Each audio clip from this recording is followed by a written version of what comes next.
because where I'm at, there's a guy, he's deemed the worst farmer in the county, and self-proclaimed. Like, really? Yeah, Good for him. He admits it. He's like, dude, I'm the worst. I'm the worst. And his wheat did really good this year. You know who did the least to his wheat? That guy. It's always a real smack to the ego when you hear that guy's yield. And anyway, but it's very humbling. Now, does that mean don't try? No. No, exactly. I've had people accuse me, you guys are just telling us not to try. No, I'm not telling you not to try. I'm just saying, learn your operation. Yeah, well, University of Illinois, 80% weather. Yeah. One thing I thought was interesting, I was going through the Twitterverse last night, and there was Xverse. Xverse. There was a map based on, I don't know where they get their data from, but it was just kind of county by county, as of today, how they feel the yields of the crop's going to be. And I was surprised to find out in my area, they're calling it just slightly above or better, like 3% better. Okay. And I thought to myself, gosh, for how much rain we got and all that. And then I thought to myself too, where I'm at Nord versus down in Grand Island or York area, there was so much less GDUs in Ord that we're behind. Really? Even going to Loop City, that's 30 miles away. Checked those fields yesterday. Planted the exact same date as some of my fields in Ord. Exact same date. 2-3 leaves behind in Ord compared to Loop City. So what's nice is I see those maps and then I think about everything I just saw that week, and I was like, they're probably right. Probably right. But what amazed me was Southwest Nebraska was at like 10 to 15 bushels, or not bushels, percentage higher. Now, well, you think about Vance McCoy's country. Yeah. Well, for them, they probably got more rain in June than they usually get. 4 years. Yeah, the last 4 years. Yeah. Yeah. No, it's yes, USDA is calling for the biggest corn crop ever. They say it every year, and everyone says, I say that every year. Well, dude, I've talked to enough guys this year. It's a pretty dang big crop now. Yeah. I mean, a lot of the country is hitting tassel or close to with full profiles. Yep. Man, you get the whole Midwest in pretty good shape with a full profile at tassel. Our basis is 50 under right now for this fall. Yeah. At $3.99 corn. Yep.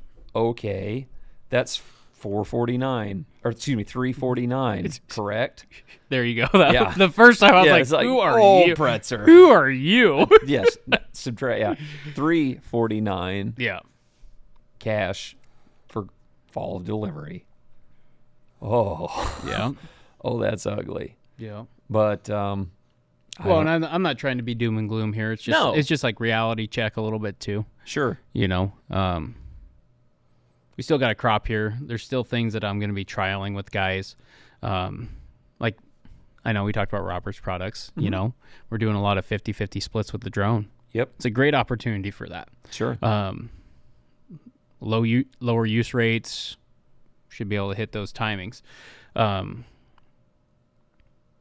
to look into, my biggest issue this year has been sand fields. Okay, elaborate on that. Because of how much rain we've gotten. I'm a firm believer that sand with enough water compacts worse than a clay ground would. Okay. So I have my penetrometer. Yep. Okay. I'll go out to the field, and the top 3 inches is like 300, 350 PSI. On the sand? On the sand. Okay. Okay, what is that? A crop root usually needs like maximum, like 200, 225-ish is the max it can go through. Okay. So we have sand, the top 3 inches. It's 300. I mean, I am impenetrable. Just pushing it down, but the moment I break that layer, it's like 100 all the way down. Okay. And that's the difference between why this little area over here is still yellow and that place is dark green. The top 3 inches is the same. Those roots got there in time. Those roots didn't. This is not a product issue. Well, yeah, because I mean that's what We always go, oh, it's short on nitrogen. Yeah.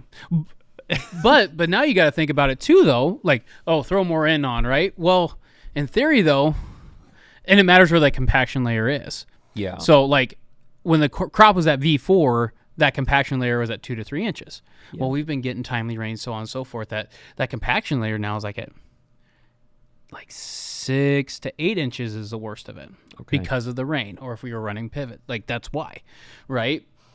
But now it's like our cup's only going to be 10 inches. There's no way we're going to be solving a lot of that hard pan while this crop is growing. No. So now it's our goal to try to make an ear off of those areas with a 10-inch profile. If that nitrogen is underneath that compaction zone, if we're trying to make an ear, that's our job. Right. Then fertigation in our situation makes a lot of sense. And honestly, I understand the efficiency stuff with nitrogen. I just like the risk aversion you get by split applying stuff. Absolutely. Because that is the one thing that it's just, it doesn't matter the practice. I'm having a hard layer in those top areas that if I went out there April 15th, it'd be like butter. Mm-hmm. So there's something with that rain effect or the evaporation effect. Okay, is making it hard. So I think evaporation plays heavily into it. Yeah, but because I got the same thing in some ground. Okay. Yep. So could that be a carbon thing? Is that a calcium thing? Both of those they would argue for fluctuation. Absolutely. Or is it? It's just the dirt. Well, then I just go and I'm looking at this field that just has plants all the way across it. Yeah. That I bet if I went out there right now, there's more root zones. That water goes through, evaporation's slower, and I'm not sitting here saying that we got to plant every square inch into green, but that is the antidote to what we're dealing with. Absolutely. And there's going to be some years it's so dry, I could take that probe and just keep going up and down like it's nothing. Yeah. But like this year, this situation, for future years, how do we solve that problem fast? Yeah. So we've split applied nitrogen on our farm for 7, 8 years now. This is the first year, and I don't know if I've done a podcast since this happened. So I'll band mine the strip till, get it down off the soil surface. The serpent? Just yes. Yes. And then we'll come in at V7, 8, and we'll top dress with AMS and urea. Yep. Dry spread over the top. And man, so many times we have wild rain events, just like we did this year, and we prevent a lot of leaching in the early stages of the crop. We usually get tons of rain early, and then it shuts off. Yep. That is very common for our area, Kansas. And so I waited, put the top dress on, and then we proceeded to get 22 inches of rain. That hurt. Yeah. It hurt really bad. And, okay, here's one.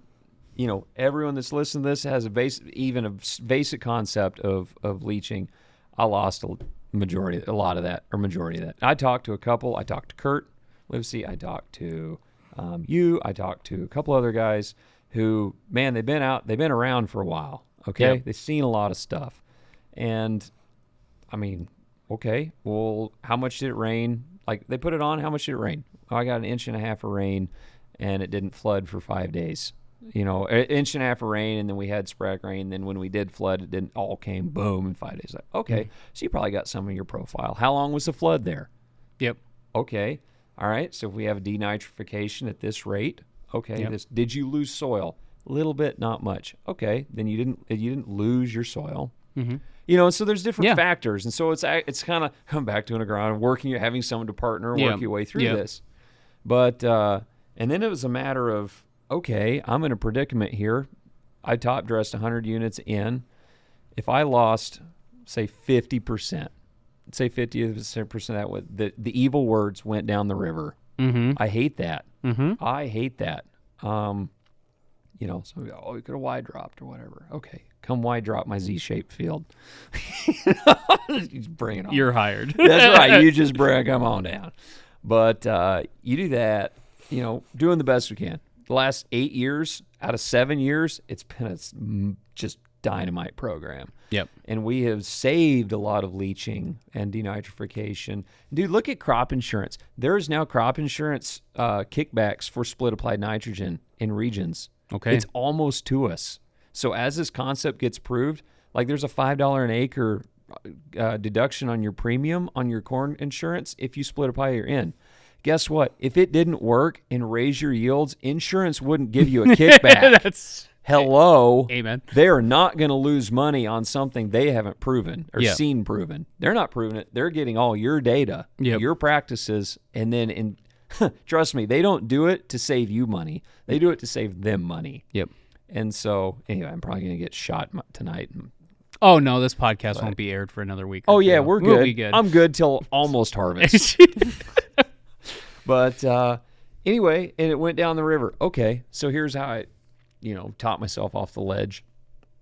Do I go back and apply more nitrogen?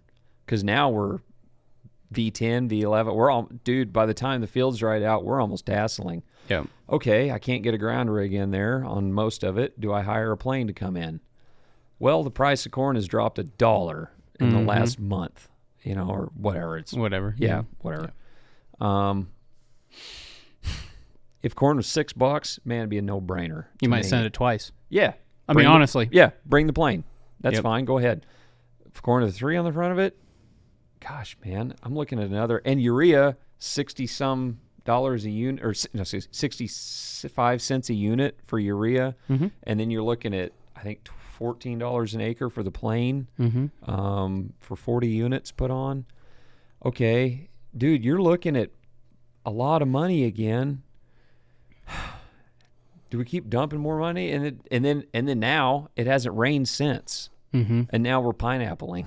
Yep. So this has been a tough one. Yep. This year, my wife told me, she's like, this year's been harder on you than most years I've seen. We've been married for 10 years now. And I mean, I replanted replant beans. That's a low point.